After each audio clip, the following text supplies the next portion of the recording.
నమస్తే, welcome to our channel. నేను మీ ప్రియాంకరావు.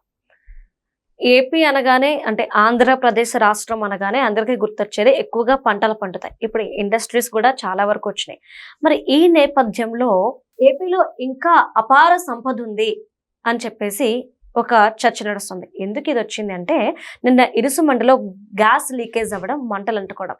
ఈ ఇష్యూ ఈ సంఘటన జరిగేంత వరకు కూడా ఎవరికి అనుమానం రాలేదు అసలు ఏపీలో ఏమేం సంపద ఉంది అనే దాని మీద.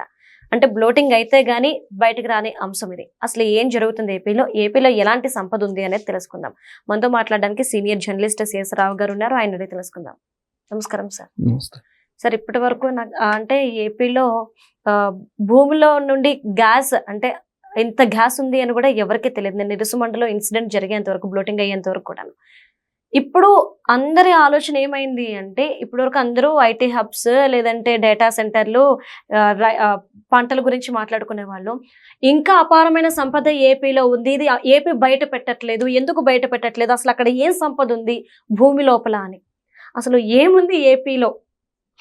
ఏదైనా ఒక సంఘటన జరిగితే గానీ కొన్ని విషయాలు వెలికిరావు. అవును. ఇప్పుడు అక్కడ బ్లోఅవుట్ జరిగింది, కోనసీమ జిల్లాలో బ్లోఅవుట్ జరిగింది. ఆ జరిగిన తర్వాత అసలు ఏం జరిగింది, ఎలా జరిగింది అనేది బయటకు వచ్చినటువంటి క్రమంలో ఏపీలో అపారమైనటువంటి చమురు, గ్యాస్ నిక్షేపాలు ఉన్నాయనేది బయటపడింది. ఎందుకంటే అత్యంత పీడనంతో ఉన్నటువంటి బావి అది. నిన్న బ్లోఅవుట్ జరిగినటువంటి బావి అత్యంత పీడనం ఎక్కువగా ఉంది అంటే అక్కడ నిక్షేపాలు ఎక్కువగా ఉన్నాయని చెప్పి జియాలజిస్టులు చెప్తుంటారు. సో అక్కడ ఓఎన్జీసీ ఈ మధ్యకాలంలో అన్నీ సీక్రెట్గా ఉంచుతుంది. కారణం ఏంటంటే కార్పొరేట్లకు దోచిపెట్టాలి. ఓఎన్జీసీ అనేది సీక్రెట్గా ఉంచుతుంది. ఓఎన్జీసీ తవ్వినటువంటి బావి అది. ఓకే. ఆ బావిని ఇప్పుడు డీప్ ఇండస్ట్రీ అనేటువంటి కంపెనీకి ఇచ్చారు. ఆ డీప్ ఇండస్ట్రీ జాగ్రత్తలు తీసుకోని కారణంగా ఈ ప్రమాదం జరిగింది అనేది బయటకు వస్తుంది. అసలు అపారమైనటువంటి నిక్షేపాలు ఉన్నప్పుడు అవి కార్పొరేట్లకి ఎందుకు ఇవ్వాలి? అంతే కదా. ఇదే విషయాన్ని గతంలో గ్యాస్ కార్పొరేషన్ అనేది ఒకటి ఏర్పాటు చేశారు. ఎవరు?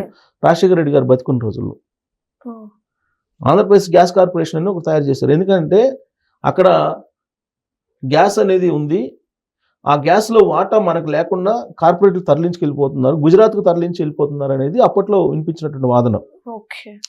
సో అసలు మన రాష్ట్రం నుంచి తీసుకెళ్తూ మనకు వాటా ఇవ్వకుండా వాళ్ళు తీసుకెళ్ళటం ఏంటి అనే దాని మీద అప్పుడు ఏపీ గ్యాస్ కార్పొరేషన్ అనేది ఒకటి ఏర్పాటు చేసేసి ఆయన ఏదో ఒక ప్రయత్నం చేశారు.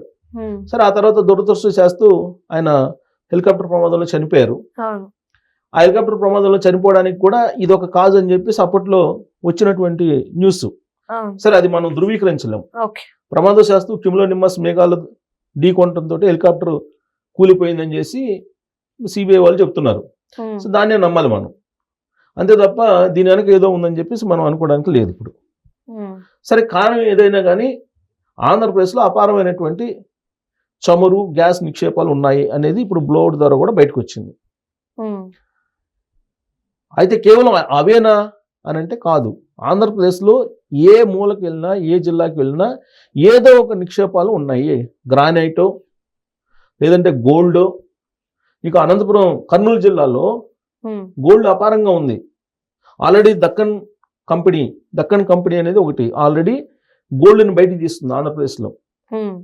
గోల్డ్ గనులు, బంగారపు గనులు ఉన్నాయి ఆంధ్రప్రదేశ్లో. రాయలసీమ ప్రాంతంలో బంగారపు గనులు ఉన్నాయి. అనంతపురం ఏరియాలో, అనంతపురం, కర్నూలు, కడప ఈ ఏరియాల్లో బంగారపు గనులు ఉన్నాయి. బైరటిస్ గనులు ఉన్నాయి. ఐరన్ ఓర్ ఉంది. తూర్పుకు వచ్చేటప్పటికి గ్యాస్ నిక్షేపాలు, అలాగే చౌరు నిక్షేపాలు ఉన్నాయి. మరి ఆంధ్రప్రదేశ్లో ఎక్కడికి వెళ్ళినా ఇంత సంపద ఉంది. ఇదంతా ప్రజా సంపద, ప్రకృతి సంపద.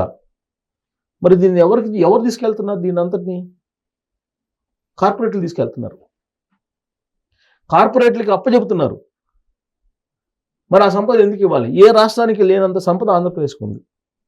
బంగారపు గనుల దగ్గర నుంచి, ఐరన్ ఊరు దగ్గర నుంచి, మాంగనీస్, బైరటిస్ దగ్గర నుంచి, క్వార్ట్జ్ దగ్గర నుంచి, గ్రానైట్ దగ్గర నుంచి అనేక రకాల సంపద పుష్కలంగా ఉంది ఆంధ్రప్రదేశ్లో. తూర్పు మన సముద్ర తీరం దాదాపు 1000 కిలోమీటర్ల సముద్ర తీరం ఉంది. ఈ సముద్ర తీరంలో గ్యాస్ అండ్ ఆయిల్ నిక్షేపాలు ఉన్నాయి. దీన్ని ఎవరు ఈ బావులు దవ్వుతుంది గత కొన్ని సంవత్సరాల నుంచి అంటే రిలయన్స్ వాళ్ళు దవ్వుతున్నారు. రిలయన్స్తో పాటు ఇంకో కంపెనీ దవ్వుతుంది. వాళ్ళు తరలించుకు వెళ్ళిపోతున్నారు గ్యాస్ని. మరి మనకు వచ్చే బెనిఫిట్ ఏంటి? ఏం కనిపించట్లేదు. ఇప్పుడు ఏమైంది? సంపద ఏమో వేరే రాష్ట్రానికి వెళ్ళిపోతుంది. ప్రమాదాలు జరిగినప్పుడు మన వాళ్ళు బలి అవుతున్నారు. నిన్న సంఘటన జరిగింది, బ్లోఅవుట్ జరిగింది.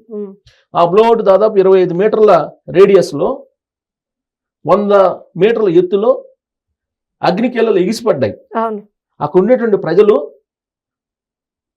మొత్తం ఆస్తుల్ని, ఇల్లుని, వాకిల్ని వదిలిపెట్టుకొని పిల్లల్ని చంకలు పెట్టుకుని పరిగెత్తే పరిస్థితి. అప్పటికప్పుడు ఖాళీ చేసింది. ఊరూరు ఖాళీ అయింది. ఊరూరు ఖాళీ అయిపోయి పరిగెత్తుకుని వెళ్ళి బయటికి ప్రాణభయంతో బయటికి పరిగెత్తిన పరిస్థితి. ఎందుకు వచ్చింది ఆ పరిస్థితి? ముందు జాగ్రత్త చర్యలు తీసుకోవాలి కదా. అట్లీస్ట్ కార్పొరేట్ కంపెనీలు అపారమైన సంపదనేమో తరలించుకెళ్ళిపోతున్నాయి. అక్కడ ఉన్నటువంటి ప్రజలకి రక్షణ కల్పించేలాగా జాగ్రత్త తీసుకోలేనటువంటి పరిస్థితి ఏర్పడింది. ఇవన్నీ చేయాల్సింది ఎవరు? కేంద్ర రాష్ట్ర ప్రభుత్వాలు చేయాలి. కార్పొరేట్లు సంపదను దోసుకోబోతుంటే ఆ సంపదను వాళ్ళకి ఇచ్చేస్తున్నారు. పైగా ఇప్పుడు నేను చెప్పినటువంటి నిక్షేపాలే కాదు, ఇంకా చాలా ఉన్నాయి. ఇప్పుడు నేను నాకు గుర్తొచ్చినవి చెప్పాను నేను. సార్ అంటే ఓకే, ప్రైవేట్ పరం చేస్తున్నారు, నువ్వు దోచుకెళ్తున్నావు. దోచుకెళ్ళిన దాంట్లో ఆ చుట్టుపక్కల ఉన్న ప్రజల కోసం ఎందుకు ఆలోచించరు? ఆలోచించలేనప్పుడు వీళ్ళైనా ప్రశ్నించాలి కదా. అరే నీ వల్ల ప్రజలు పోతున్నారు. పవన్ కళ్యాణ్ గారు అదే కదా పదే చెప్పింది. లాస్ట్ టైం కూడా పవన్ కళ్యాణ్ గారు వెళ్ళారు, అలాగే చంద్రబాబు గారు వెళ్ళారు. దాని జాగ్రత్తలు తీసుకోమని చెప్పారు. గత ప్రభుత్వం ఉన్నప్పుడు కూడా ప్రమాదాలు జరిగాయి. ఇదేదో ఈ ప్రభుత్వం ఉన్నందువల్ల ప్రమాదం, ఆ ప్రభుత్వం ఉన్నందువల్ల ప్రమాదం కాదు.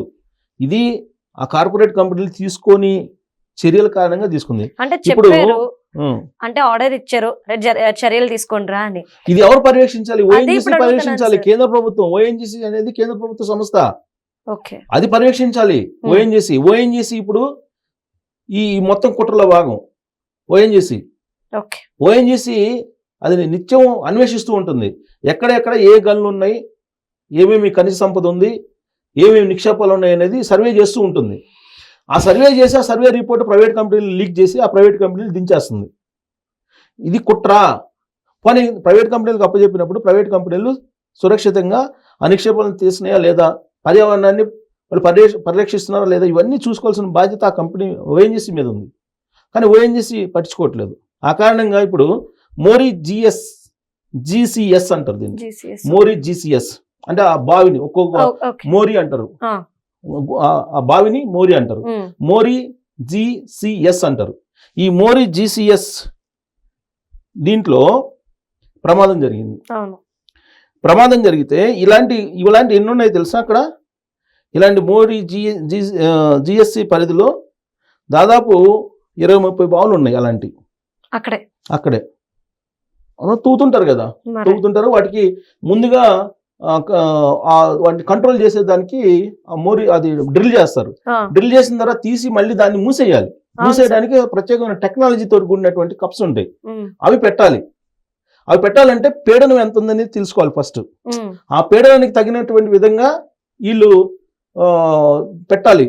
BOT అని అంటారు దాన్ని, బ్లోఅవుట్ కప్ ఏదో అంటారు. బ్లోఅవుట్ దానికి సంబంధించిన ఒక కప్ వేస్తారు. అది పెట్టాలి. ఆ పీడనానికి తగినట్టు విధంగా ఇది తట్టుకునేలాగా ఉందా లేదని చూసి పెట్టాలి. పెట్టకపోతే పరీక్షించాల్సిన బాధ్యత ఎవరిది? ఓఎన్జీసీ. కానీ చెక్ చేయరా. దాని కారణంగానే ఏర్పడింది. ఇక అక్కడ ఈ కేవలం ఈ జీసీఎస్ పరిధిలో 30 నుంచి 40 మిలియన్ టన్నుల గ్యాస్ చమురు నిక్షేపాలు ఉన్నాయని చెప్పి ఓఎన్జీసీ అంచనా వేస్తుంది. ఎక్కడెక్కడ? కేసునపల్లి, అలాగే ఇరుసుమండ, లక్కవరం ఈ ప్రాంతాల్లో ఈ బావులు ఉన్నాయి. దాదాపుగా 50 బావులు దాకా ఇప్పుడు ఉన్నాయంట. 40 కూడా కదా, 50 బావులు. సో ఇవన్నీ కూడా ఎలా ఉందంటే, ఇప్పుడు వెనిజులా ఉంది కదా, వెనిజులాలో బంగారం చమురు నిక్షేపాలు ఉన్నాయి. అక్కడి నుంచి వాళ్ళు అమ్ముకోవడానికి లేదు. ఎందుకు? అమెరికా ఆంక్షలు పెట్టింది. అమ్ముకుంటే నువ్వు ఇలా అమ్ముకోవాలి, నా డాలర్ తోటి అమ్ముకోవాలి అనేది ఆంక్షలు పెట్టింది. ఆంక్షలకి వీళ్ళు ఒప్పుకోవాలి. అందుకని చెప్పేసి అధ్యక్షుని తీసుకెళ్ళిపోయారు కిడ్నాప్ చేసి ఉమ్, అమెరికా. ఆ తరహాలో ఇక్కడ మన నిక్షేపాలను మనం తీసుకునే పరిస్థితి లేదు ఆంధ్రప్రదేశ్లో. సో ఆంధ్రప్రదేశ్లో ఎవరో కార్పొరేట్ కంపెనీలు వస్తాయి, రిలయన్స్ లాంటి కంపెనీలు వస్తాయి, ఇంకో 2-3 కంపెనీలు వచ్చున్నాయి. అవి బావులు తూకొని కనీసం ప్రజలను రక్షించండి అని చెప్పినా కూడా వాళ్ళు పట్టించుకోవట్లేదు. అలా అని చెప్పేసి కేంద్ర ప్రభుత్వం వాళ్ళని కట్టడి చేస్తుందంటే కేంద్ర ప్రభుత్వం కట్టడి చేయలేకపోతుంది. కేంద్ర ప్రభుత్వం అంటే ఇవాళ నరేంద్ర మోడీ గారితో ఉండొచ్చు, అంతకుముందు కాంగ్రెస్ ఉంది. కాంగ్రెస్ హయాంలోనే అసలు వచ్చింది కూడా డ్రిల్ చేయటం. అది నేననేది ఈ ప్రభుత్వం ఆ ప్రభుత్వం అని కాదు, ఏ ప్రభుత్వం ఉన్నా సరే అక్కడ డ్రిల్ చేస్తున్నారు, వదిలిపెట్టేస్తున్నారు. ఉమ్, గతంలో పాసర్లపూడి సంఘటన జరిగింది. ఉమ్, అప్పుడు ఎంతమంది చనిపోయారు ఆ ప్రమాదంలో? పెద్ద బ్లోఅవుట్ అది, పాసర్లపూడి బ్లోఅవుట్. ఇప్పుడు మళ్ళా ఈ బ్లోఅవుట్ ఇప్పటి వరకు కంట్రోల్ కాలేదంటున్నారు. కంట్రోల్ కావాలంటే ముంబై నుంచి ఎవరినో నిపుణులు రప్పిస్తున్నారంట. వాళ్ళు కూడా మా వల్ల కాలేదని చేతులు ఎత్తేసారంట. ఇప్పుడు అమెరికా నుంచి కొంతమందిని ఎక్స్పర్ట్స్ని తీసుకొచ్చి అమెరికా లాంటి దేశాల నుంచి, అడ్వాన్స్డ్ కంట్రీస్ నుంచి ఈ బ్లోఅవుట్ని ఆపాలి అనేటువంటి ప్రయత్నం చేస్తున్నారు. అంటే 100 అడుగులు ఎత్తున అగ్నికీలలు ఉన్నాయంట. దాంట్లో పీడనం అంటే అపారమైనటువంటి చమురు నిక్షేపాలు ఉన్నాయి కాబట్టి అది బ్లోఅవుట్ అవుతుంది. బ్లోఅవుట్ అయ్యే కొంది మీరు ఎన్ని ఫైర్ ఇంజిన్లు పెట్టినా అది కంట్రోల్ అయ్యేటువంటి పరిస్థితి లేదు. అందుకని నిపుణుల్ని విదేశాల నుంచి దిగుమతి చేసుకునేటువంటి పరిస్థితి ఇవాళ వచ్చింది. మరి వాళ్ళు ఎప్పుడు వస్తారు? ఈలోపు పర్యావరణం ఎంత కాలుష్యం అయిపోతుంది, అక్కడ ఉన్నటువంటి ప్రజల పరిస్థితి. అక్కడ అయితే పొలాలు, ఇక్కడ కొబ్బరి చెట్లు, అంటే పంట నష్టం కూడా చాలా మొత్తం ఉంది. పంట నష్టం, గ్రీనరీ అంతా పోయింది. ఎవరు కోనసీమ అంటేనే భరిస్తారు కొబ్బరి మరి ఇది? చెట్లతోటి కలకల్లాడేది, అది మొత్తం పోయింది. ఎవరు భరిస్తారు సార్ ఇదంతా? ప్రజలే భరాయించాలి. ఎవరు భరాయిస్తారు? ప్రజలు భరాయించాలి. అయితే కొంచెం దీంట్లో మనకు కొద్దిగా మంచి జరిగింది, చెడులో కూడా మంచి జరిగింది అంటే ప్రాణ నష్టం లేదు. నిజమే. ప్రాణ నష్టం లేదు. సంతోషం. ఎట్టో వీళ్ళు పరిగెత్తుకుంటూ వచ్చేసి ప్రాణాభయంతో ప్రాణం బిగబట్టుకొని వాళ్ళు పరిగెత్తారు. అంతే. అది కొంతవరకు మేలు. కాకపోతే ఇలాంటి జరిగినప్పుడు కాదు, జరగకుండా ఉండటానికి ఓఎన్జీసీ వాళ్ళు చర్యలు తీసుకోవాలి. Right. Thank you so much. Thank you.